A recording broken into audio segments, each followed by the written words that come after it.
আরে রাহুল, কেমন আছিস তুই? অনেক দিন হলো তোর কথা নাই, বার্তা নেই।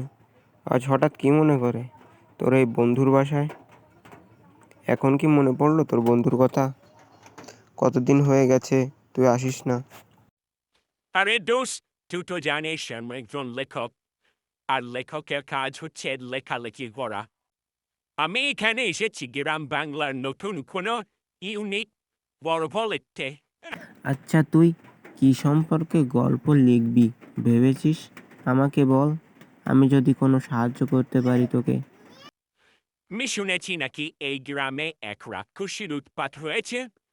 আমি তার সম্পর্কে একটি গল্প লিখতে চাই, যাতে মানুষ আমাকে চেনে।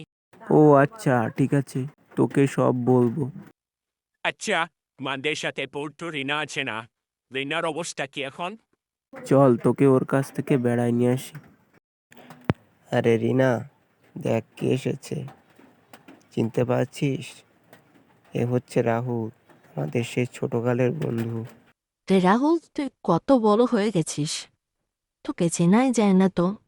তুই কেমন আছিস? আজ হঠাৎ মনে করে আমাদের এইখানে, কি মনে করে এসেছিস এখানে?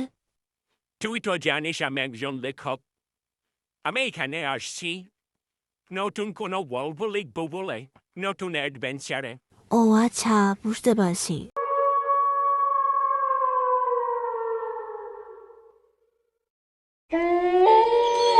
দাদি, আমি শুনেছি নাকি পাশের জঙ্গলে এক রাক্ষসী থাকে, সেটা কি সত্যি? যদি সত্যি হয় তাহলে আমি তাকে দেখতে চাই। মানুষে বলে ও নাকি মানুষকে মেরে খেয়ে ফেলে। হ্যাঁ দাদু ভাই, তুমি ঠিকই বলেছ। আসলে এক রাক্ষসী আছে যে সবাইকে ধরে খেয়ে ফেলে। দাদি, আমি সত্যি দেখতে চাই। ওই রাক্ষসী আছে নাকি সবাই মিথ্যা কথা বলে? আমি কি যাব রাক্ষসীকে দেখতে নাকি যাব না? তুমি বলো না দাদি। বাচ্চা, আমি শুনেছি নাকি ও সবাইকে মেরে ফেলে, আর ও পূর্ণিমার রাতে ছাড়া বের হয় না। কালই তো পূর্ণিমা। ঠিক আছে দাদি, কাল রাতেই আমি যাব, দেখব সত্যি পেতনি আছে কি না। পূর্ণিমার দিন রাতে রাহুল হারিকেন নিয়ে বের হয়ে যায় রাক্ষসীকে দেখার জন্য। সত্যি কি রাক্ষসী আছে কি নেই তাই যাচাই করার জন্য।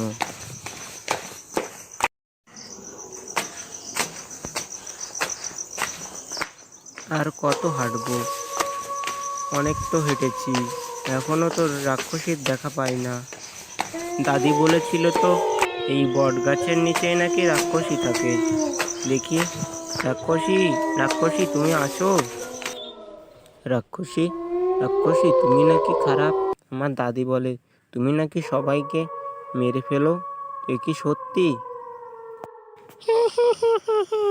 তোর দাদি যা বলেছিল সবকিছুই সত্যি।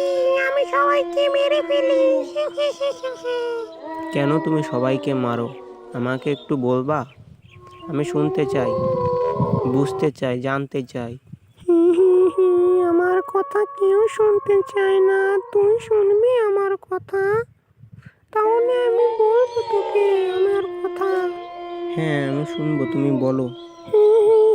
আমি আগে এই গ্রামেই থাকতাম, কিন্তু আমাকে চোর করে এখানে এনে মেরে ফেলে।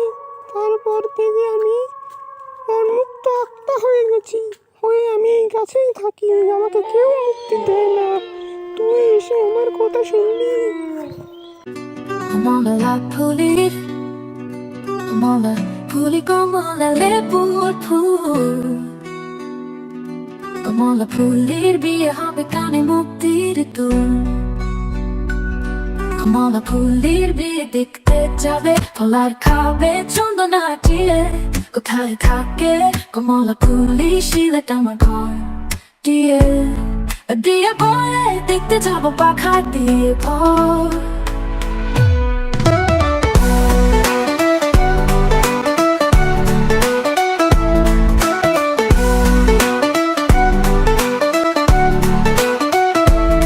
কমলা ফুলি, কমলা ফুলি, কমলা লেবুর ফুল।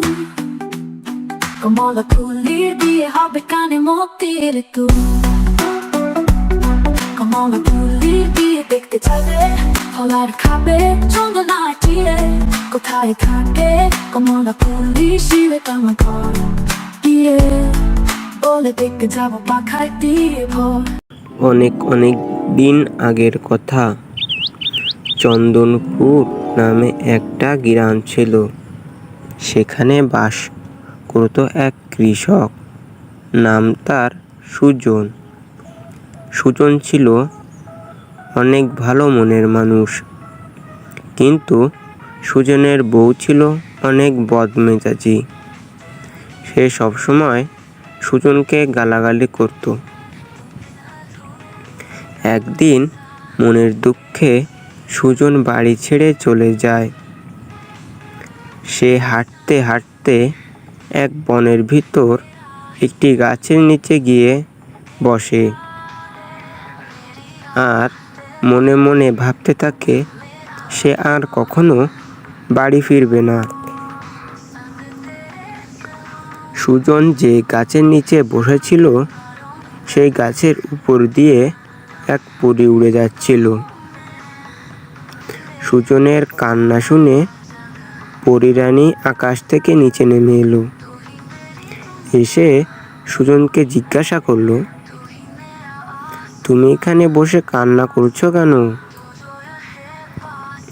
তখন সুজন বলল, আমার বউ আমাকে সবসময় ঝগড়া করে, তাই আমি বাড়ি ছেড়ে চলে এসেছি।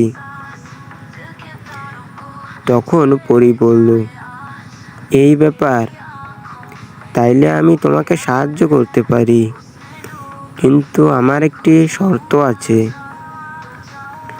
তখন সুজন বলল, বলো পরী, কি শর্ত?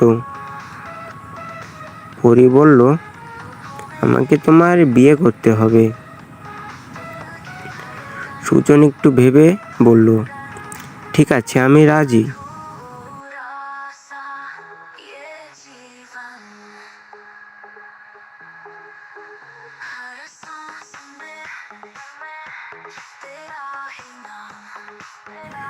তখন পরী তার মন্ত্র বল দিয়ে সুজনের বউকে একটি পাখিতে পরিণত করলো।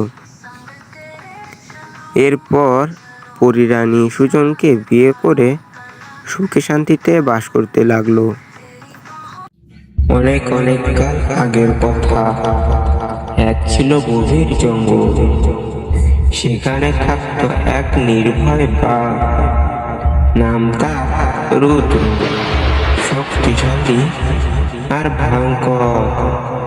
সেই জঙ্গলের পাশেই ছিল এক ছোট্ট গ্রাম। সেখানে থাকতো শান্ত স্বভাবের গরু, নাম তার গোলাপ। একদিন সন্ধ্যায় গোলাপ জঙ্গলের কিনারায় ঘাস খেতে এসেছিল। হঠাৎ রুদ্রের সামনে এসে দাঁড়ালো। তখন রুদ্র এসে বলল, তুমি এখানে কি করছো ছোট্ট গরু? জানো না আমি এই জঙ্গলের রাজা? তখন গোলাপ শান্ত স্বরে বলল, আমি জানি তুমি কত শক্তিশালী, কিন্তু আমি এখানে শুধু একটু ঘাস খেতে এসেছি। তখন রুদ্র বলল, তুমি কি ভয় পাচ্ছ না আমাকে? তখন গোলাপ বলল, ভয় ভয় তো পাইনি, কিন্তু তুমি যদি আমার বন্ধু হতে তাহলে তো ভয় পাওয়ার কিছু থাকতো না। তখন রুদ্র এসে বলে, বন্ধু, আমি অনেক হিংস্র জন্তু আর তুমি গ্রামের শান্ত প্রাণী, আমরা কিভাবে বন্ধু হব? গোলাপ তখন বন্ধুত্বে শক্তি আর দুর্বলতা দরকার নেই, দরকার বিশ্বাস আর ভালোবাসায়। তখন রুদ্র কিছুক্ষণ চুপ করে থাকলো। সে এতদিন ভাবতো ভয় দেখিয়ে সবাইকে নিয়ন্ত্রণ করা যায়, কিন্তু এই গরুটি ভিন্ন। সে ভয় পাচ্ছে না এবং বন্ধুত্বের কথা বলছে। পরের দিন থেকে রুদ্র আর গোলাপ প্রতিদিন দেখা করতে লাগলো। রুদ্র তার শিকার করা খাবার থেকে গোলাপকে ফল এনে দিত, আর গোলাপ গ্রামের কাছ থেকে নিয়ে আসতো তার মাংস। তাদের বন্ধুত্ব ধীরে ধীরে গভীর হতে লাগলো। একদিন জঙ্গলে কিছু হিংস্র শেয়াল গোলাপকে আক্রমণ করতে এলো। গোলাপ ভয় পেয়ে চিৎকার করে বলতে লাগলো, রুদ্র আমাকে বাঁচাও, রুদ্র আমাকে বাঁচাও। তখন রুদ্র গর্জন করে ছুটে এলো।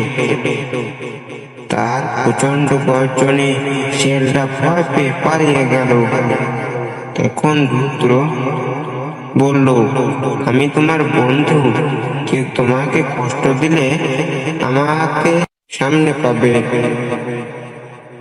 তখন গোলাপ হাসতে হাসতে বলল, আর তুমিও যদি কোনোদিন বিপদে পড়ো, আমি তোমার পাশে থাকবো।